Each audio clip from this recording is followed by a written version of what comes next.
At my daughter's wedding, her husband presented me to his affluent parents, remarking, "This is the irritating pauper we have to tolerate." The crowd chuckled, relishing the embarrassment. Yet the difference between my humble look and the truth emerged when his mother gasped, "Aren't you the enigmatic tycoon who acquired our firm?" You won't imagine what unfolded afterward. Before we proceed, kindly subscribe to the channel and share in the comments what time it is in your location right now. The front door flew open with enough power that my reading spectacles almost slid from my nose. Emily virtually soared into the living room, her educator's sweater askew, face flushed rosy from the March night breeze. "Dad, I'm engaged." Justin asked for my hand. She extended her left hand toward me, a simple diamond sparkling under the soft light of my desk lamp. The ring quivered a bit. Her thrill was that overwhelming. I placed my newspaper aside, the nightly puzzle abandoned, and stood from my aged leather armchair. "Emily, my dear," I drew her into a hug, sensing her almost buzzing with delight. "When did this occur?" "This evening." Just after classes, he collected me and headed to Miller Park. He knelt on one knee beside the ancient oak tree where we shared our initial picnic. Her phrases spilled out rapidly. "Dad, I'm so ecstatic I might explode." I held her at arm's length, examining her glowing expression. 28 years old, and she still resembled the young child who once presented me with dandelions from the garden. Catherine's eyes, Catherine's grin. "Let me see his photo," I requested, easing back into my seat as Emily rummaged for her phone. She swiped through her display, digits gliding over the surface. "Here, this is from his Facebook." "Isn't he attractive?" I straightened my glasses and accepted the device. The young fellow gazing back had impeccably groomed brown hair, a self-assured smile, and donned what appeared to be a costly suit. But it wasn't his looks that caused my gut to tighten. It was the name below the image, Justin Whitmore. My calloused hands gripped the phone tighter. The Whitmores. I recognized that family name far too well from my professional interactions, though Emily remained clueless about my vast business realm. To her, I was simply Dad, a retired nobody surviving on Social Security in a plain two-story home. "Emily," I started cautiously, my tone shedding its prior gentleness. "Are you certain about this decision? This family?" Her smile wavered. "What are you implying?" I fixed my eyes on the screen, recollection surging in. The Whitmore corruption case 3 years back. Their son's DUI episode that oddly vanished from legal files. Margaret Whitmore's liaison with her associate that shattered 2 unions. The Whitmores have a notoriety in the city. Business practices, personal conduct. There have been controversies. Emily grabbed the phone from my grasp, her face changing from bewilderment to pain. "How can you say that without meeting him?" "Sweetheart, I'm just worried." "Worried about what? That someone truly wants to wed your daughter?" Her tone escalated, a rarity in our 28 years together. "Justin adores me, Dad. He picked me, an ordinary elementary educator, over all the rich ladies his mom keeps pushing on him." I rose once more, extending toward her. "That's not what I intended." "Then what did you intend?" She retreated, holding the phone to her chest like a barrier. "You glanced at one image and concluded he's unworthy. You don't know him whatsoever." The pain in her voice stung more profoundly than any corporate adversary's deceit ever did. But the investigative dossiers I'd examined on the Whitmore clan depicted a troubling image of entitlement without responsibility, riches without principles. "Emily, please take a seat. Let's discuss this logically." "Logically," she scoffed, though without any amusement. "You want to discuss logic regarding love? About the first guy who's ever regarded me as invaluable. You are invaluable. Not invaluable enough for you to rejoice in my engagement, it seems." Tears pooled in her eyes, causing them to gleam like Catherine's did when she was upset. "I came here expecting you'd rejoice with me. I thought my dad would be overjoyed that his daughter discovered joy." I stood powerless as she seized her bag from the coffee table, her actions abrupt with injured fury. Every impulse urged me to say sorry, to retract my statements, but the business dossiers lingered in my mind. The Whitmores ruined whatever they encountered. "Emily, hold on." "Oh, Dad, I believed you'd be pleased for me, but you only know how to spoil things." Her steps resounded toward the entrance, each one like a spike in the grave of our bond. I remained immobile in my living room, clutching the quiet where her giggles had echoed just minutes earlier.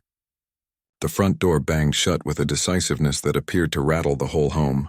I flinched, still positioned in the center of my living room like a sculpture, hearing Emily's car motor rev up in the driveway. The noise diminished along Maple Street, leaving only the ticking of my antique mantel clock and the far-off drone of nighttime vehicles. I collapsed into my chair, sensing every bit of my 68 years weighing on my frame. The newspaper rested wrinkled where I'd let it fall, the crossword grid taunting me with its partially completed boxes. 7 across. Father's error. 6 letters. I could conjure multiple responses, none fit for a family-friendly paper. My eyes wandered to the mantel where Catherine's picture beamed down at me from our marriage day, her white gown cascading like satin, her gaze alight with the sort of bliss I'd just seen Emily display, and then witnessed myself shatter with my awkward phrases. I hauled myself from the chair and approached the mantel, raising the silver frame with delicate hands. The glass felt chilly against my fingers, kept spotless because I dusted it every Sunday morning after perusing the news. "What would you have handled, Kat?" I murmured to her likeness. "Would you have stayed silent?" But I knew the response. Catherine would have welcomed Justin for supper, posed soft inquiries, watched with those sharp eyes of hers. She wouldn't have assaulted Emily with worries drawn from news articles and company rumors. She would have granted the lad an opportunity to demonstrate his worth or expose his flaws. I traced the frame's border, recalling Catherine's voice from innumerable parenting talks over the decades. "William, you can't shield her from all things. Sometimes you must allow her to err and be ready to support her if she stumbles." But what if this wasn't merely an error? What if this was a disaster that would crush my daughter's gentle, trusting spirit? Emily perceived goodness in all.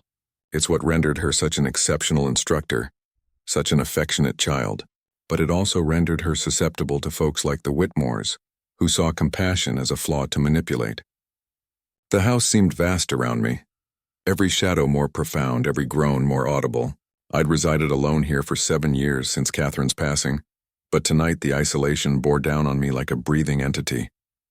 Emily typically phoned every other night, her lively talk occupying the vacant spots. Now, due to my shortcoming as a parent, that connection was cut. I went back to my chair, Catherine's photo still in my grasp. The leather pillows appeared to engulf me, and I pondered if this was how it would remain, sitting solitary while my daughter constructed a life with individuals who could demolish her. "Perhaps I'm mistaken," I uttered aloud, my voice resounding oddly in the hushed space. "Maybe Justin Whitmore differs from his kin. Maybe affection truly can alter folks." But 3 decades of commercial transactions had shown me that people seldom deviated much from their origins. The Whitmores were exploiters, schemers, wreckers of anything that didn't advance their instant goals. And Emily, with her educator's wage and open heart, possessed nothing they desired except unless Justin sincerely cherished her, unless he was the outlier in his family's mold. I examined Catherine's visage in the photo, seeking counsel in those well-known traits. She'd always been the sagacious one, the enduring one. I was the guardian, the supplier, the one who fretted over perils she never contemplated. I spoke from dread, didn't I? I queried her likeness, not from affection. The clock rang 9 times, each chime lingering in the atmosphere before dissolving into quiet. Emily was likely at Justin's place by then, weeping on his shoulder about her awful dad. He'd soothe her, say he comprehended, perhaps even propose they avoid family meals going forward. Anything to insert a divide between us, or maybe he'd urge her to mend ties with me, demonstrate he was superior to my doubts. I needed to discover what sort of man my daughter was uniting with. I needed to offer him a chance to display his genuine nature, not as Emily's betrothed, but as himself when he assumed no significant observer was present. My fingers tapped against the chair's arm as a scheme started to take shape. It was hazardous, perhaps even imprudent, but it could be the sole method to safeguard Emily without forfeiting her eternally. I grabbed the cordless phone from the side table. Emily's number was set in the quick dial. My thumb lingered over the key. One call could initiate the mending between us, or it could worsen all. But inaction would certainly worsen all. Morning rays poured through my patterned kitchen drapes, projecting geometric designs over the compact dining table where I sat, sipping my 3rd mug of coffee. The newspaper remained folded by my elbow, unopened. I'd been alert since 4:30, practicing regrets and devising tactics until my mind hummed with fatigue and stimulants. The cordless phone rested before me like an unexploded device. I'd lifted it 7 times in the last hour, entered Emily's number, then disconnected before the initial tone. Each time my bravery fled at the final instant. I rubbed my chin, an anxious tick Catherine once mocked me for, and glanced at the kitchen clock once more. 9:15. Emily would be in her schoolroom now, likely preparing for the day's activities. She always got there early to organize craft materials or rehearse storytelling. Would she even pick up my call? My thumb located the quick dial button and pushed before I could falter again. 1 ring, 2, 3. Hello. Her voice was wary, protected in a manner that constricted my chest. Emily. I cleared my throat, startled by my own sound. Sweetheart, I must apologize. Quiet extended between us, broken only by the faint babble of kids in her classroom backdrop. Dad? The fatigue eased a touch. I might need to begin teaching in 10 minutes. Then I'll keep it brief. I was incorrect last night. Not about my worries, but about how I voiced them. You merited festivity, not scrutiny. I heard her seat creak. She was reclining, probably shutting her eyes as she did when handling tough feelings. You wounded me, Dad, profoundly. I know, and I'm regretful. I rose, started pacing the tiny kitchen. Emily, I wish to rectify this. Will you and Justin join me for supper this weekend? I'd like to acquaint myself with him appropriately. The quiet dragged so long I thought the connection had failed. Really? Her voice lightened, optimism seeping in despite her reserve. You'll have us over for supper. Yes. Saturday evening, if that suits you both. I'll prepare pot roast. Recall how your mom used to do it? Oh, Dad. I could detect tears in her voice now, but positive ones. Relief and pardon blending. I was so scared we'd spoiled it all. Never, my dear. You're my daughter, my sole family. I halted by the window, observing a neighbor stroll his dog along the pavement. Just one stipulation for supper. What? I selected my words meticulously, aware this was the pivotal instant. Don't inform Justin about my commercial matters. Let him encounter me just as your dad, a regular guy who wants to greet his daughters intended. Your commercial matters? Perplexity tinged her tone. Dad, what commercial matters? You're retired. Ideal. Emily genuinely had no clue about my corporate dominion, my billions in holdings, my sway over 3 states. To her, I was precisely what I seemed, a humble pensioner subsisting on Social Security. I simply mean I like to maintain my monetary status confidential until I know someone more. Old practices, you get it? That's somewhat odd, Dad. But if it's vital to you, it is very vital. Okay. She chuckled, and the noise was like sunshine piercing thunderclouds. I'm certain Justin will adore you. He's great with seniors. He helps at the retirement home monthly. My brows lifted. That fact hadn't surfaced in any dossiers I'd reviewed on him. Intriguing. That seems quite generous of him. He is generous and compassionate and amusing. Dad, once you meet him, you'll understand why I fell for him.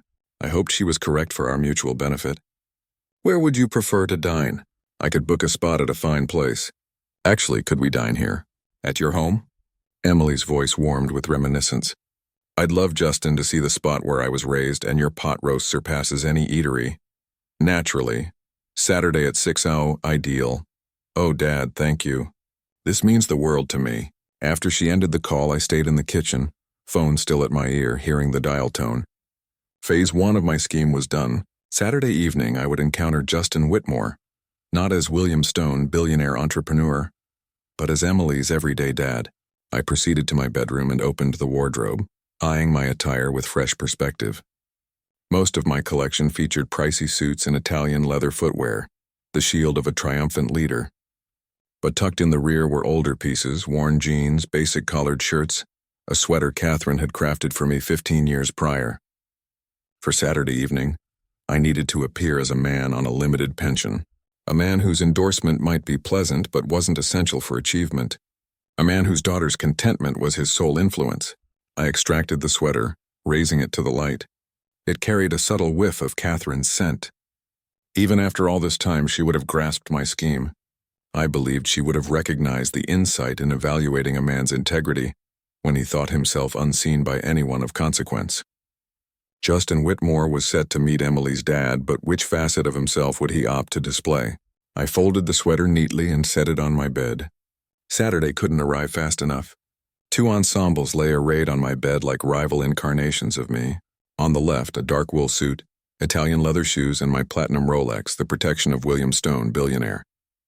On the right, faded jeans with a minor rip near the pocket, a frayed collared shirt lacking its upper button, and battered work boots I'd possessed for 15 years. I lifted the costly watch first, sensing its accustomed heaviness in my hand. $20,000 of Swiss accuracy, a gift to myself after my initial $1 million transaction. Tonight it would remain secured. Heading to my bedroom safe concealed behind Catherine's landscape artwork, I entered the code. The sturdy door opened, displaying piles of papers, gems, and investment files valued more than most folks made in a lifetime. I set the Rolex inside beside Catherine's diamond chain and shut the safe with a gentle snap. "Let's discover what sort of individual you truly are, Justin Whitmore," I whispered to my reflection. The aged garments felt unfamiliar on my body. The cotton shirt, mellowed by endless launderings, draped loosely over my shoulders. These were the outfits I used for garden tasks, for repairing the kitchen faucet, for times when no key figure was observing. Tonight they would serve as my camouflage. I examined myself in the dresser mirror, combing fingers through my silver hair to render it less refined. The man gazing back appeared every bit the battling pensioner. Roughened hands, weary eyes, attire that hinted at prudent spending and tough decisions. Flawless. My reflection evoked my own father in his twilight years, dignified but eroded by money woes. The irony didn't escape me. I directed an empire to evade his destiny, yet here I was intentionally imitating it. Catherine's photo observed from the bedside table. I brushed the frame softly. "You always claimed character shows itself under strain, Cat. Tonight I'll generate that strain." From my wallet, I extracted all but $20 in bills, stowing the credit cards in the safe next to my watch. A man on Social Security wouldn't possess elite cards or fat wads of cash. Every element counted. My wardrobe contained 2 pairs of car keys. The Mercedes and BMW keys entered the safe's compartment. I chose the keys to my 10-year-old Toyota Camry. Dependable, unnoticeable, ordinary. The type of vehicle a retired fellow would operate until it failed. In the garage, I hesitated between my cars. The high-end vehicles rested under covers, concealed from Emily's sight for years.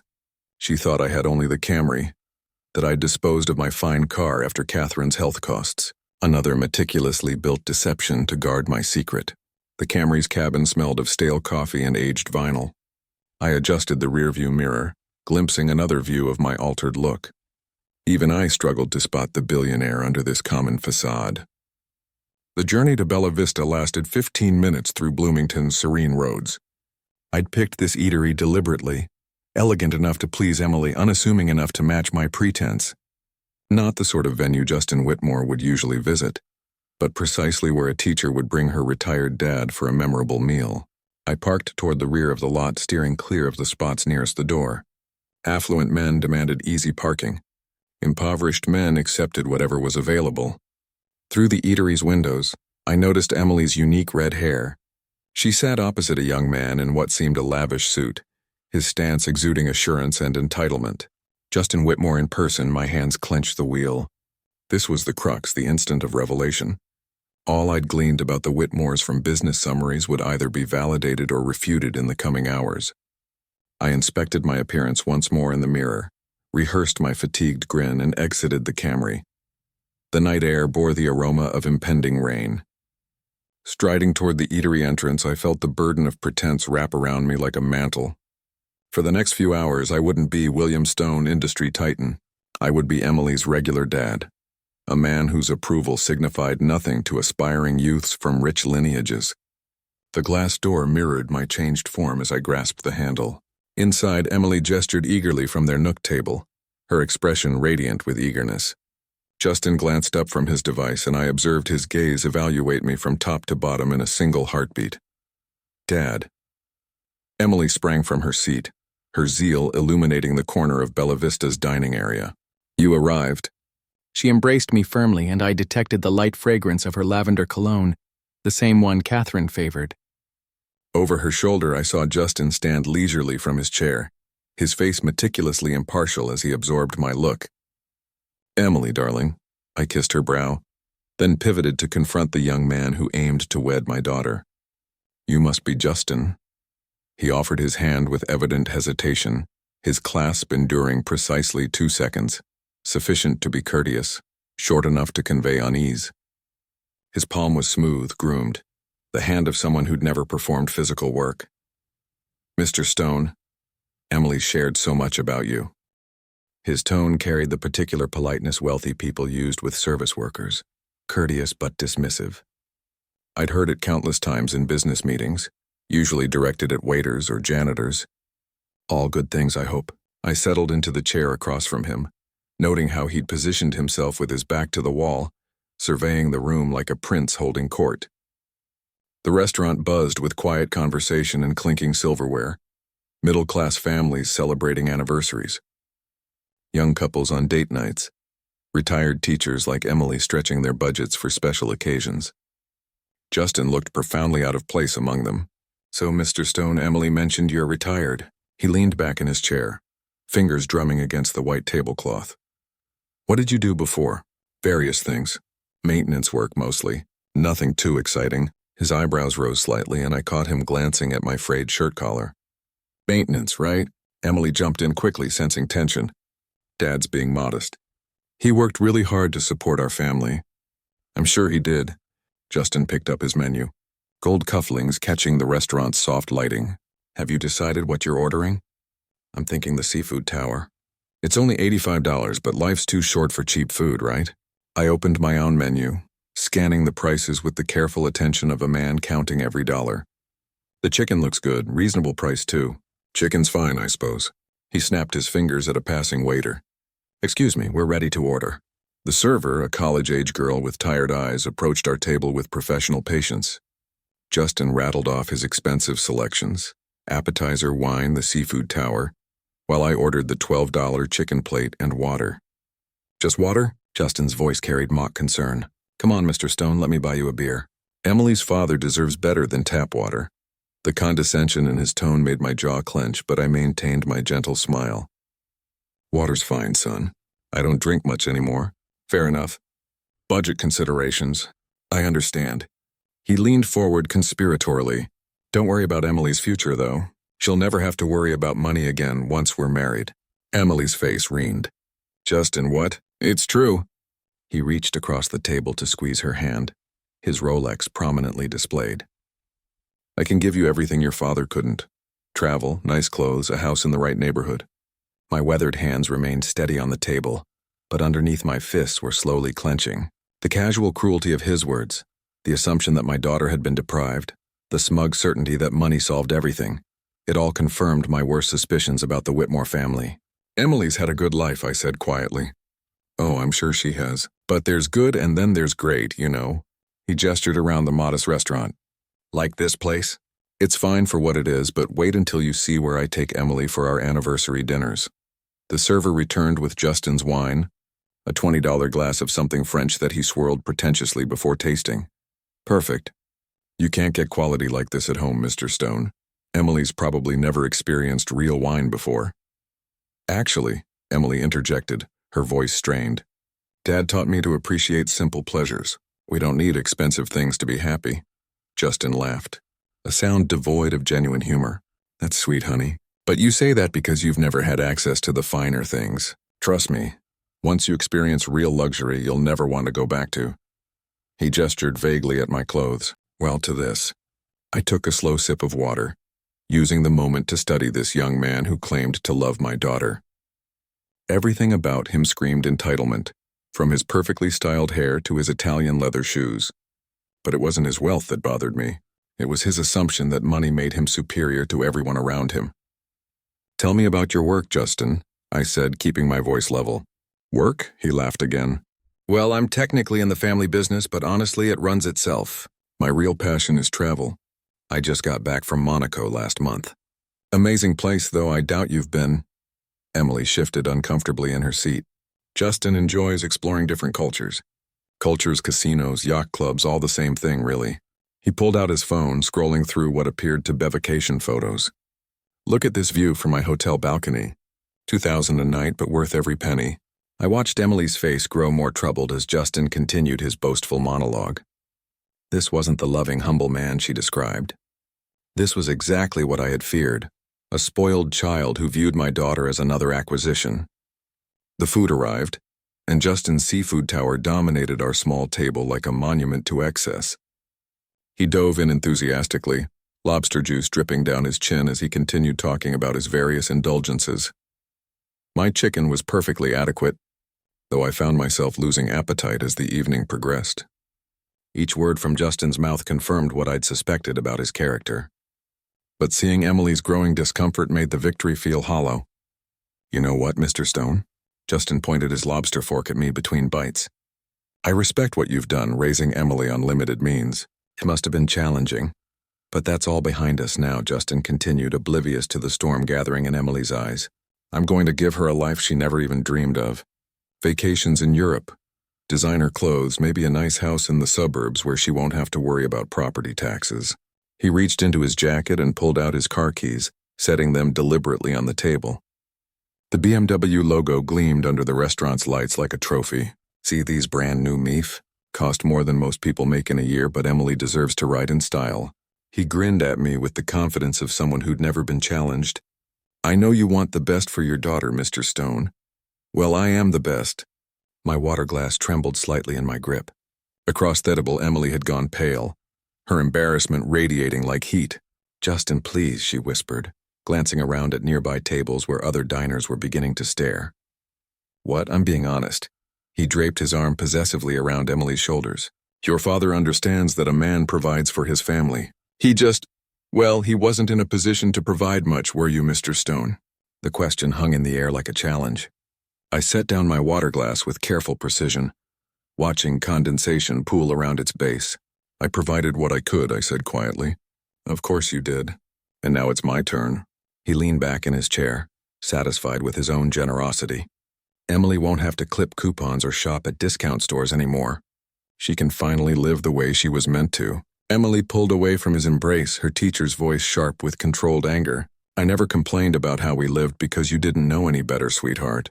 But trust me, once you experience real comfort," he gestured toward his expensive watch, making sure I noticed this Rolex anniversary gift to myself. "Grand. But a man has to reward success."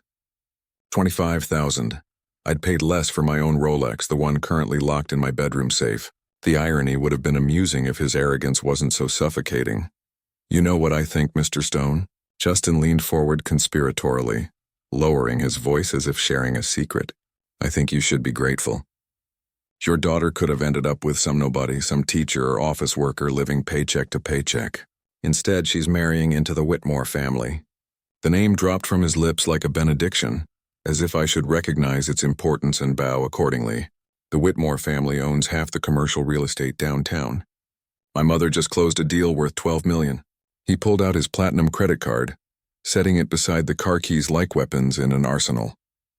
"When Emily and I get married, she'll never want for anything." Emily's hands clenched in her lap, knuckles white with tension. "Money isn't everything, Justin," says someone who's never had it. He laughed dismissively. "Look, honey, I love your idealism, but let's be realistic. Your father did his best with what he had." He gestured vaguely at my worn clothes, "but now you can have everything you deserve." Under the table, my own hands had formed fists. Every word from this spoiled child's mouth confirmed my worst fears about his character. He didn't love Emily, he collected her. She was another trophy to display, proof of his benevolence in rescuing a poor teacher from her modest circumstances. The other restaurant patrons were openly staring now, drawn by Justin's increasingly loud declarations of wealth. An elderly couple at the next table shook their heads disapprovingly. A young family gathered their children closer, clearly uncomfortable with the vulgar display. "You understand, don't you, Mr. Stone?" Justin's voice carried across the restaurant like a sermon. "Emily's beauty, her kindness. She deserves better than struggling to make ends meet. I can give her the world." I studied his face, seeing nothing but entitled smugness where there should have been love and respect. This wasn't a man discussing his future wife. This was a collector showing off his latest acquisition. "I need to leave now," I said quietly, pushing back from the table. Justin's fork paused halfway to his mouth, confusion flickering across his features. "Leave, but we haven't finished dinner." "I have." I stood slowly, maintaining the careful dignity of a man with little left but his pride. "Thank you for the meal." But he gestured at his seafood tower at the expense of wine, at the platinum card still gleaming on the white tablecloth. "I'm buying dinner. The least you could do is stay and appreciate the gesture." Emily rose as well, her face flushed with mortification. "Dad, wait. I'm so sorry." Don't apologize for me, Emily. I looked directly at Justin, who stared back with the bewildered expression of someone who'd never been dismissed by a lesser person. I've learned everything I needed to know tonight. Everything about what? Justin's voice carried a note of indignation. I've been nothing but generous, nothing but honest about what I can offer Emily. I picked up my jacket from the chair back, feeling the weight of every patron's gaze. The restaurant had gone quiet, except for the soft jazz playing through overhead speakers and the distant clatter of dishes from the kitchen. Good night, Emily. Good night, Justin. I walked toward the exit with measured steps, neither hurrying nor looking back. Behind me, I heard Emily's voice tight with embarrassment and confusion. Dad, please. But I was already pushing through the glass doors, stepping into the evening air where rain had begun to fall in light drops. The parking lot stretched before me, my modest Camry waiting in the shadows while luxury vehicles gleamed under their restaurant's lights. I'd gotten exactly what I'd come for. Confirmation that Justin Whitmore was everything I'd feared and worse. The key turned in my front door lock with a familiar click, and I stepped into the darkness of my modest home. The silence hit me like a physical force after the restaurant's clatter and Justin's booming voice. Only the distant hum of my refrigerator and the tick of Catherine's old mantel clock filled the space. I hung my coat on the wooden peg by the door, the same peg I'd used for 15 years. My fingers fumbled with the light switch and warm yellow light flooded the living room. Everything looked exactly as I'd left it hours ago. Yet somehow the space felt different, smaller, more honest than the performance I just endured. The threadbare shirt clung to my shoulders with uncomfortable dampness. I needed to change to shed this costume of poverty I'd worn like armor. Climbing the stairs to my bedroom, each step creaked with the weight of what I'd learned about my daughter's future husband. In my bedroom, I peeled off the worn clothes and folded them carefully. They'd served their purpose, revealed Justin's true nature with surgical precision. I pulled on comfortable pajamas and my old robe, the one Catherine had given me for our 20th anniversary. The kitchen called to me. I filled my electric kettle, the mundane task of making tea, offering a familiar ritual to calm my churning thoughts. While water heated, I stared out the window at Maple Street's quiet evening tableau. Porch lights glowed like warm beacons. Families settled into their evening routines, completely unaware of the drama that had unfolded at Bella Vista. Steam rose from my cup as I carried the chamomile tea to my reading chair. The leather had molded to my body over the years, supporting me through countless evenings of solitude. Tonight it felt like a confessional booth. Emily is an adult, I whispered to the empty room. Maybe she sees something in him that I missed. But even as I spoke the words, I knew they were false comfort. Justin Whitmore had revealed himself completely tonight. His arrogance, his casual cruelty, his view of my daughter as a trophy to be acquired rather than a partner to be cherished. Catherine's photograph watched me from the mantel, her wedding smile frozen in silver-framed eternity. I rose and brought it back to my chair, holding her image in my weathered hands. What would you do, Kat? How do you protect someone who doesn't want protection?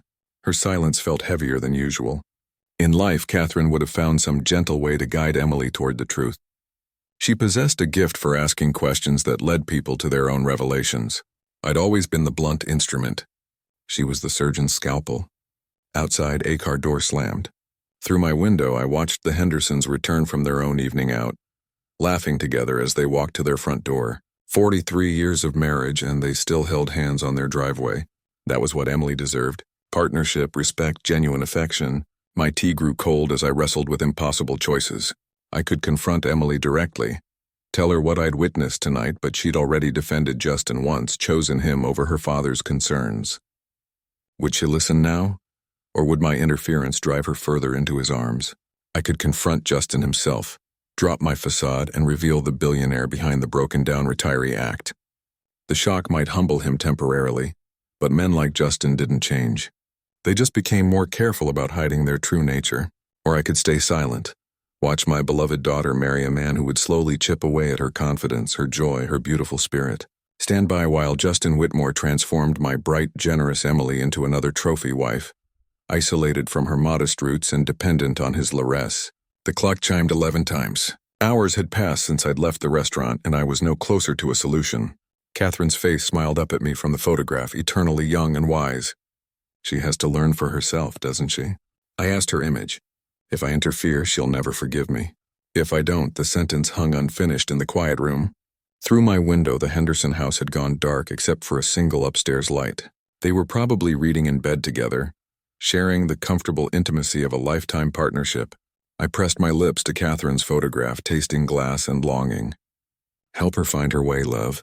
Help her see what I can't show here. Rising from my chair, I carried the frame back to its place of honor on the mantel. The decision crystallized as I set it down.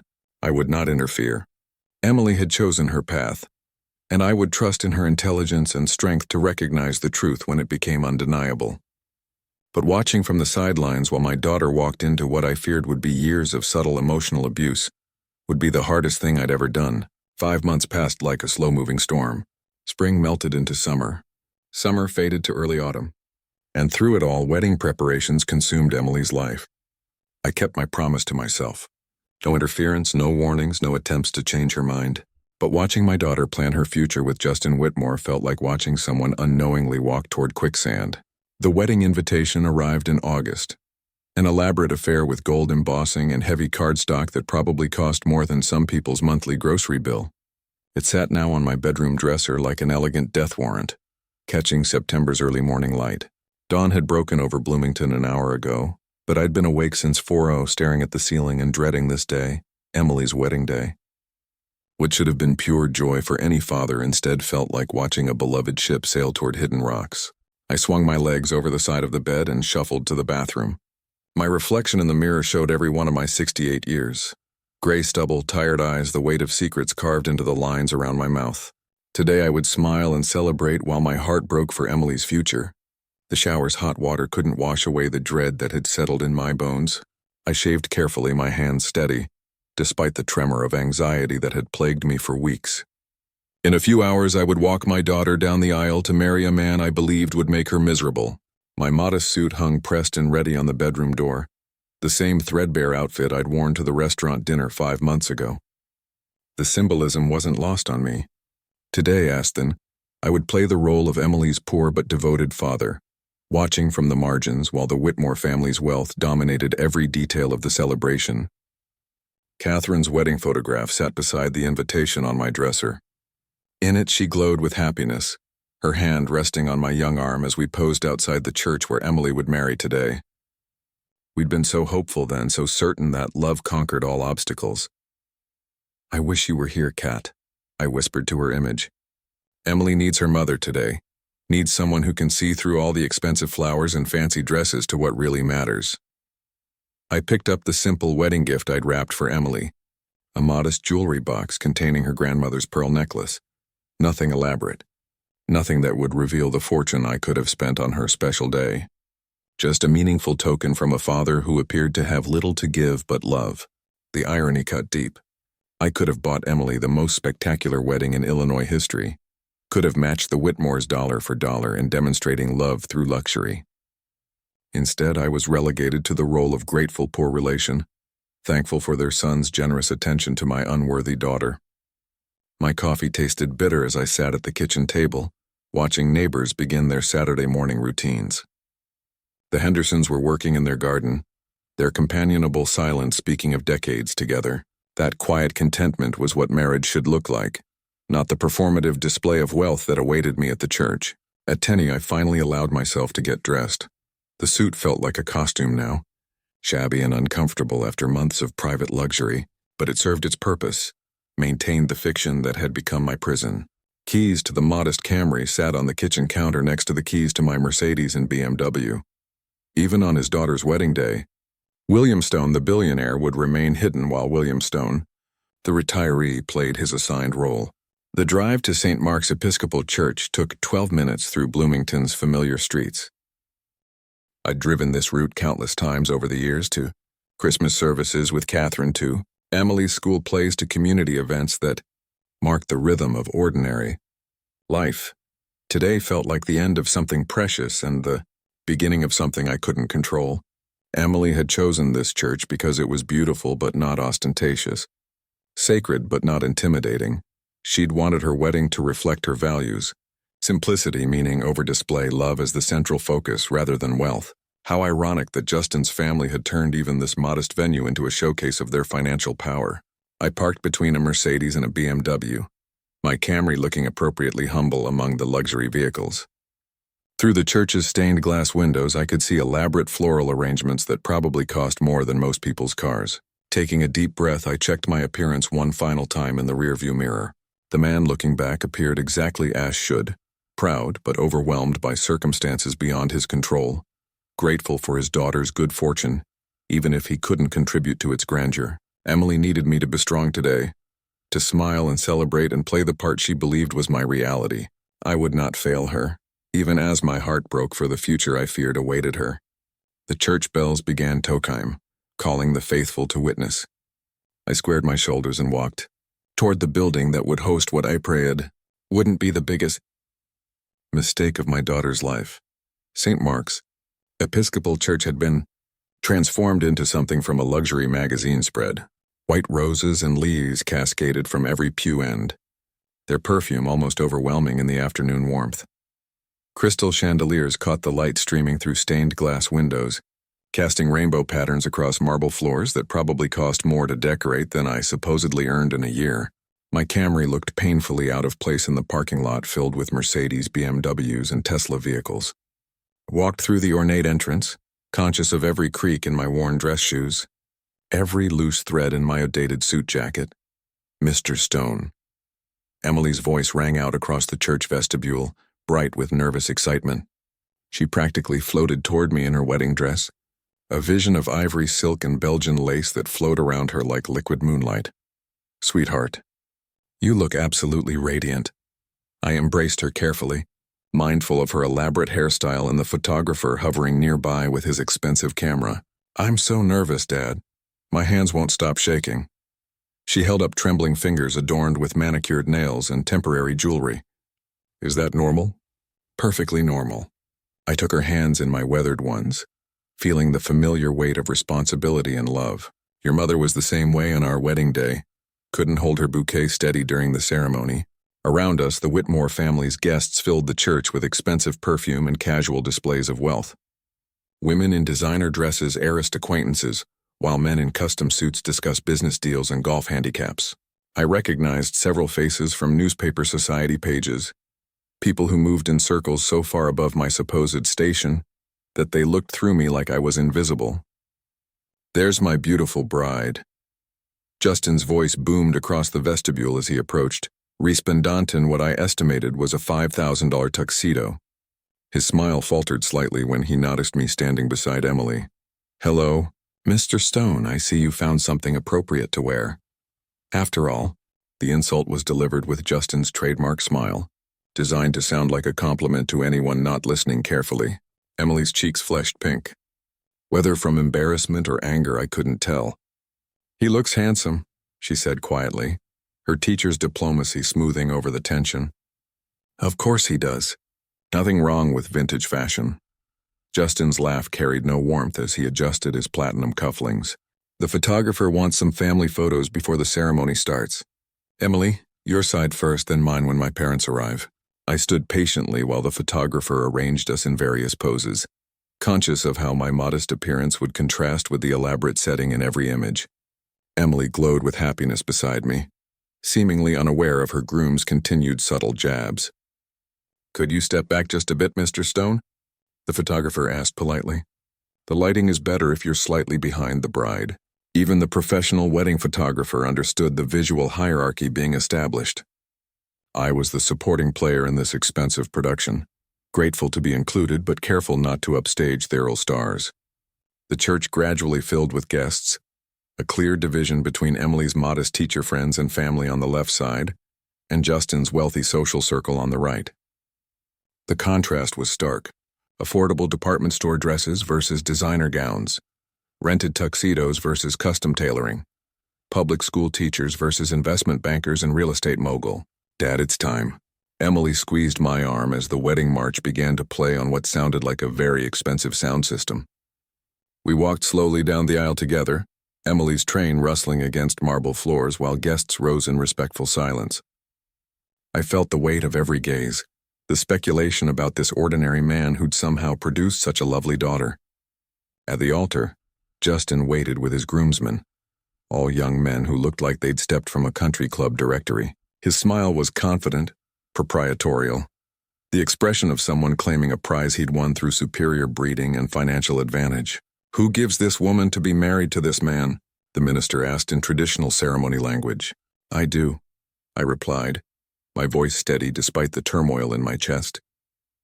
I kissed Emily's forehead gently and placed her hand in Justin's, officially transferring her from one man's protection to another's. Taking my seat in the front pew, I watched as my daughter promised to love, honor, and cherish a man I believed would slowly destroy her spirit through 1,000 small cruelties disguised as generous concern. The ceremony proceeded with expensive elegance. Professional musicians imported flowers, a minister who'd clearly performed many society weddings. Every detail shouted wealth and status, overwhelming Emily's simple desires with Whitmore family tradition. "You may kiss the bride," the minister announced, and Justin claimed Emily with theatrical passion, dipping her backward while the photographer captured the moment for posterity. The recessional music swelled as the new Mr. and Mrs. Whitmore walked back down the aisle, Emily radiant with joy, Justin triumphant in his acquisition. Guests erupted in applause and shower of rose petals that probably cost more than most people's monthly car payment. At the reception entrance, Justin leaned close to me as we waited for the photographer to organize family portraits. "Hope you brought your appetite, Mr. Stone. This dinner costs more per plate than you probably spend on groceries in a month." His whispered words were delivered with a smile for the cameras, but the message was clear. "Remember your place in this new family hierarchy." Actually, a familiar voice called from across the reception area. "We're still waiting for my parents' flight to arrive. They should be here within the hour." Margaret and Robert Whitmore, the power couple behind the family fortune. I'd read about them in business journals for years, though they had no idea their new son-in-law's father-in-law was anything more than Emily's devoted but impoverished parent. Soon, very soon, that would change. "Ladies and gentlemen," the wedding coordinator's voice rang across the banquet hall like a bell. "Mr. and Mrs. Robert Whitmore have finally arrived from their European flight." Conversations paused mid-sentence as heads turned toward the grand entrance. I felt the shift in the room's energy, the way wealthy people gathered around even wealthier people like moths to flame. From my modest seat at table 12, I had a perfect view of the doorway. They entered like royalty making a state visit. Margaret Whitmore, resplendent in what I estimated was a 10,000 designer gown, swept into the banquet hall with the confidence of someone who'd never doubted her place in the world. Diamonds glittered at her throat and wrists, real ones, not the cubic zirconia most people wore to weddings. Beside her, Robert Whitmore commanded attention in his perfectly tailored tuxedo. His platinum cufflinks caught the crystal chandelier light as he surveyed the room with the practiced eye of a man accustomed to evaluating investments. Even from across the hall, I could see the expensive Swiss watch adorning his wrist. "Mom, Dad." Justin practically bounced across the polished floor, his earlier smugness replaced by excitement at finally showing off for his parents. "You made it." I was starting to worry the plane got delayed again. Margaret embraced her son with the careful precision of someone protecting expensive makeup and elaborate hair. "Darling, we wouldn't miss your special day. The flight from Monaco was dreadful, but we're here now. How's married life treating you?" Robert clapped Justin on the shoulder, his businessman's smile automatic and practiced. "Incredible, Dad. Emily's perfect. Everything I wanted in a wife." Justin's grin was triumphant as he gestured toward the bridal table where Emily sat radiant in her wedding gown. "Come on, let me introduce you to everyone." I watched this family reunion with the detached interest of someone observing actors in a play. Soon, very soon, the performance would take an unexpected turn. First, though, Justin's voice carried that familiar note of superiority. "Let me introduce you to that annoying beggar we're forced to tolerate." Several nearby guests gasped audibly. Even by Justin's standards, the introduction was shockingly crude. A woman at the neighboring table actually dropped her fork, the silver clattering against fine china. Margaret's eyebrows rose in surprise at her son's language, but she followed his gesture toward my table with polite curiosity. Robert looked mildly embarrassed by the public rudeness, glancing around at the other guests, who were now staring openly. "Justin." Margaret's voice carried the sharp authority of a woman who'd spent decades in boardrooms. "That's hardly appropriate." Oh, it's fine, Mom. He's used to it by now, aren't you, Mr. Stone? All three Whitmore approached Mightable, Justin leading with confident steps while his parents followed with the measured pace of people accustomed to making grand entrances. I remained seated, my weathered hands folded on the white tablecloth, watching Margaret's face as she drew closer. Her businessman's eyes studied me with the automatic assessment wealthy people made of everyone they met, calculating net worth, social position, potential usefulness. But as she stepped within speaking distance, something shifted in her expression. A slight frown creased her perfectly made-up forehead. Her head tilted slightly like a bird hearing an unusual sound. Those sharp eyes that had negotiated million-dollar deals and spotted opportunities others missed, narrowed with concentration. "Excuse me," she said, her voice losing its social polish and taking on the focused tone she probably used in business meetings. "But haven't we met before?" The question hung in the air like smoke from an extinguished candle. Around our table, conversations quieted as other guests sensed something significant happening. Justin's confident smile wavered slightly, though he couldn't yet understand why. I met Margaret's gaze steadily, my expression remaining carefully neutral. "I doubt it, ma'am. I'm sure I would remember meeting someone as distinguished as yourself." But Margaret Whitmore hadn't built a business empire by accepting surface answers. Her frown deepened as she studied my features with the intensity of someone solving a particularly challenging puzzle. I could practically see the gears turning in her sharp mind, sifting through faces from countless business meetings, social events, and professional encounters. "No," she said slowly, her voice dropping to barely above a whisper. "No, I'm certain we've met recently, actually. Your face is very familiar." Justin laughed nervously, clearly uncomfortable with his mother's intense focus on the man he just publicly insulted. "Mom, trust me, you haven't met him. He's nobody. Just Emily's father." Margaret barely heard her son's words. Her business-trained memory was working now, sorting through recent encounters, discarding their relevant, focusing on the significant. Her hand moved unconsciously to her throat, fingers touching her diamond necklace as she concentrated. Then her eyes widened. Margaret's hand flew to her mouth, her diamond ring catching the chandelier's light as recognition dawned like sunrise across her face. The color drained from her cheeks beneath perfectly applied makeup. "Oh my goodness," she breathed, her voice barely audible above the gentle clink of crystal glasses and silverware. Aren't you that mysterious billionaire who bought our entire company last year?" The question hit the banquet hall like a thunderclap. Conversation stopped mid-sentence. Forks paused halfway to mouths. The string quartet in the corner played on, oblivious to the drama unfolding, their gentle melody suddenly seeming absurdly inappropriate. I looked directly into Margaret's shocked eyes, my voice calm and steady. "Yes, Margaret, that was me." Justin's crystal wine glass slipped from his fingers like it had been greased. The sound of expensive crystals shattering against marble floor echoed through the suddenly silent hall, shards scattering across polished stone like fallen stars. "What?" Justin's voice cracked like a teenager's. No, that's impossible. You're nobody. You live in that tiny house. You drive that piece of junk car. You wear clothes from thrift stores." "Yes," I finished quietly, rising from my chair with deliberate dignity. "I've heard your observations about my appearance many times over the past few months." Justin Robert Whitmore stood frozen beside his wife, his businessman's mind racing to process the implications. His son had spent months publicly insulting the mysterious buyer who now controlled their family's financial future. The color drained from his face as the full magnitude of the disaster became clear. Around us, wedding guests pulled out phones, frantically searching for information about William Stone. The lucky ones with business connections would find articles about the reclusive billionaire who'd made headlines for his anonymous corporate acquisitions. Others would discover social media posts about the mysterious buyer who'd purchased 3 major Illinois companies in the past 18 months. But you can't be," Justin stammered, his expensive wedding attire suddenly seeming like a costume he'd borrowed. "You're poor. You eat at cheap restaurants. You asked for water instead of wine." "I asked for water because I don't drink alcohol at family dinners," I replied calmly. "And I chose modest restaurants because I wanted to observe your character when you thought no one important was watching." Margaret had recovered her composure with the practiced ease of a veteran negotiator, though her hand still trembled slightly. "Mr. Stone, we had no idea. If you'd known you would have treated me differently." I asked, my voice carrying the weight of months of accumulated insults.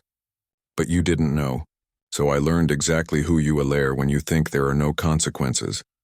Emily sat at the bridal table, her face a mask of confusion as she tried to process this impossible revelation about her father. Her new husband was having what appeared to be a panic attack, gasping for air like a fish pulled from water. Dad?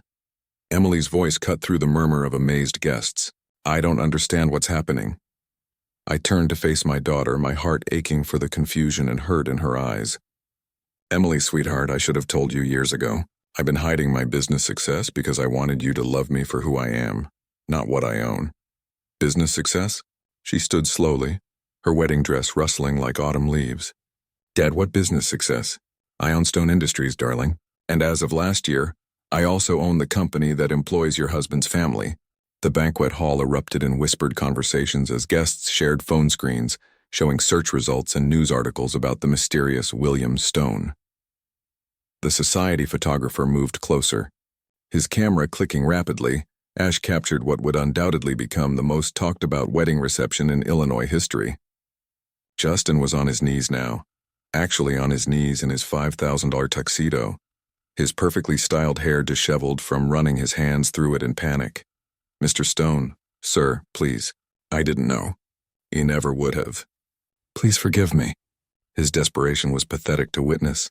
The confident young man who'd spent months belittling me for my modest appearance now gravelled on expensive marble, his voice high with terror.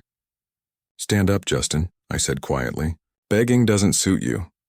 He scrambled to his feet, his face flushed red with humiliation and fear. Around us, his parents' wealthy friends watched with the fascination of people witnessing a social execution. I can explain everything. Justin's words tumbled over each other in his haste. I was testing you. Yes, that's it. I wanted to make sure you'd love Emily for herself, not for her family's money. I was protecting her. The lie was so transparent that several guests actually laughed out loud. Even his own mother looked embarrassed by the pathetic attempt at deception. Robert Whitmore stepped forward, his businessman's instincts finally overriding his shock. Mr. Stone, perhaps we could discuss this privately. There may have been some misunderstandings. No misunderstandings, Robert, I replied calmly. Your son showed me exactly who he is when he thought I was powerless to respond. Character isn't something you can fake when you think no one important is watching. Margaret nodded slowly, her sharp mind already calculating the damage to their family's reputation and business relationships. You're absolutely right, Mr. Stone. Justin's behavior has been inexcusable. The truth was finally out, spreading through the banquet hall like wildfire as guests shared the news via text messages and social media posts. The wedding photographer's camera flashed continuously, documenting every moment of this unprecedented social reversal. I looked around the elegant banquet hall one final time at the expensive flowers and crystal chandeliers that had been purchased with money from the company I now owned. Justice had arrived at last. Justin raised a crystal champagne flute with shaking hands, his designer tuxedo wrinkled from his desperate genuflection moments before. Ladies and gentlemen, his voice cracked with panic.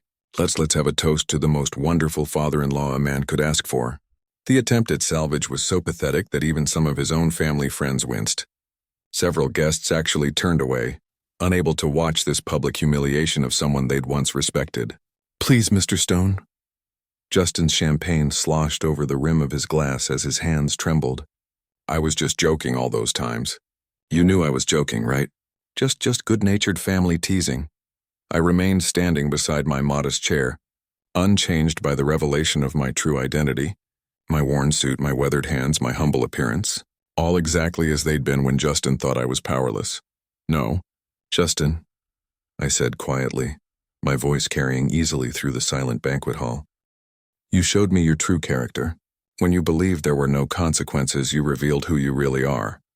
But I didn't mean. You called me an annoying beggar not 10 minutes ago. I interrupted. In front of your parents, in front of Emily, in front of 200 wedding guests. That wasn't a joke. That was your honest assessment of someone you considered beneath you. Emily stood frozen at the bridal table, her beautiful wedding dress seeming to weigh her down like armor that no longer fit. Tears gathered in her eyes as she looked between her father and her new husband. Dad, why didn't you tell me? Her voice was barely above a whisper. Because I wanted you to choose love over money, sweetheart. I wanted you to marry someone who would treasure you for your kindness, your intelligence, your beautiful heart, not someone who saw you as a prize to be won. Margaret Whitmore had regained her composure, her businesswoman's mask sliding back into place. Mr. Stone, on behalf of our family, I sincerely apologize for Justin's behavior. It's been inexcusable. Apologize to yourselves, I replied. You raised him to believe that wealth makes him superior to others. Tonight he learned that assumption can be dangerous. Justin dropped to his knees again, this time clutching at my worn pants leg like a drowning man grasping for driftwood. Please, I'll do anything. I'll change. I swear I'll be different. You're 30 years old, Justin. If you haven't learned respect and humility by now, you never will. I gently but firmly removed his grasping hands. Character isn't something you put on like an expensive suit. It's who you are when you think no one's watching. The banquet hall had become a theater with 200 guests witnessing the most dramatic reversal of fortune they'd ever seen. Phone cameras captured every moment as Justin Whitmore, heir to aerial estate empire, gravelled before the modest man he'd spent months insulting. Emily, I said, turning to face my daughter across the polished marble floor. You're an adult. You've made your choice and I respect that, but I won't tolerate disrespect regardless of family relationships. Dad, please don't leave. Emily took a hesitant step forward, her train rustling behind her. We can work this out. Justin will apologize properly, won't you, Justin? Her new husband nodded frantically from his position on the floor. Yes, I'll do whatever you want. Please just give me another chance. I looked down at Justin's desperate face, seeing nothing there but fear of consequences rather than genuine remorse. He wasn't sorry for his cruelty. He was sorry he'd been caught being cruel to someone with power. Some mistakes can't be undone with apologies, I said quietly. You spent months showing me who you really are, Justin. Money doesn't change character, it reveals it. Walking slowly toward the banquet hall's exit, I felt the weight of 200 gazes following my progress. The string quartet had stopped playing, their instruments silent as everyone watched this unprecedented drama unfold.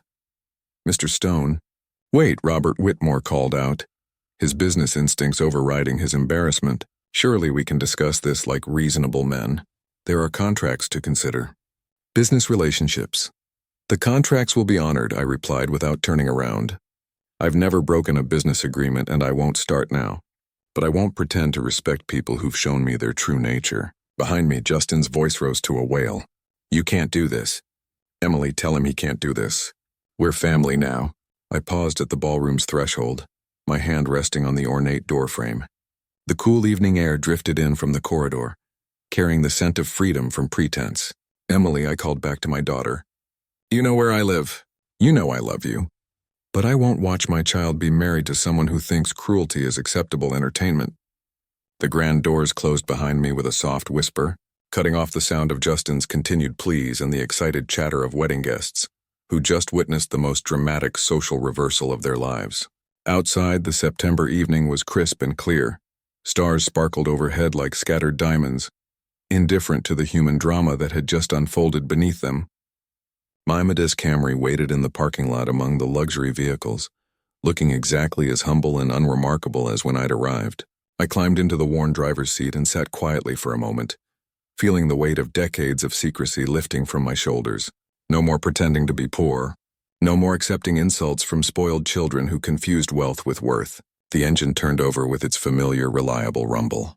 As I drove away from the wedding reception, I caught a glimpse in my rearview mirror of the elegant banquet hall, glowing with warm light, where my daughter was learning that her father had been someone entirely different than she'd believed, and her new husband was discovering that actions have consequences. Justice, I reflected, sometimes arrives fashionably late to the party.